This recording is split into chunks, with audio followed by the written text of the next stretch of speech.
This is the final discussion, the conclusions of the webinar. And I think Alessandro should give some short comments on what he has heard. Yeah, thank you. Thank you, Professor. Well, we can conclude this seminar that we started from a micro to a wider part that are the management of the therapies in general. And what I think that we can is the taking home message is that strategies as different approaches should be very effective to the control of the disease in general.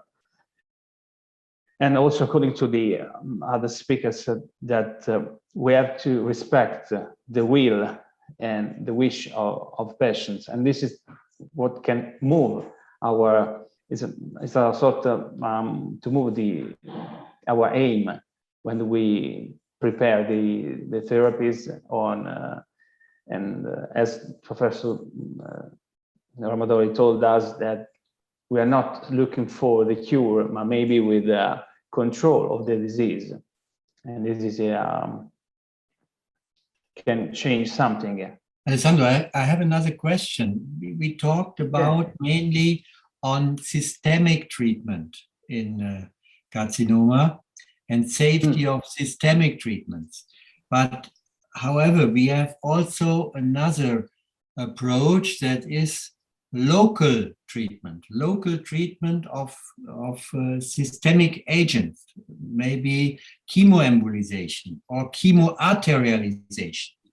And do we have any other subjects in that field we have to take into account? Sorry, I didn't get that. Can you back with the question? We treat not only systemic, but we also treat locally. That means chemoembolization, for example, or chemoarterialization of tumors. And do we have other aspects of safety concerns in those treatments? Okay. In this case, if you use a different type of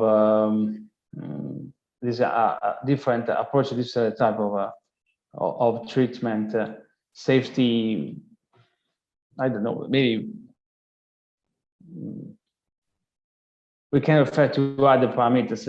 If you think about the pharmacological aspect, we have the toxicological parameter. If you look at the other kind of treatment, the pillars of what we can move, the adjustment of therapy could be any others. So we can extend our analysis to other aspects in this case. So I understand, I'm not an expert about, because I'm involved in clinical units in oncology, hematology, and emergency wards. So I'm not an expert about these topics so in deep. However, I suppose that maybe we have to lean on surgical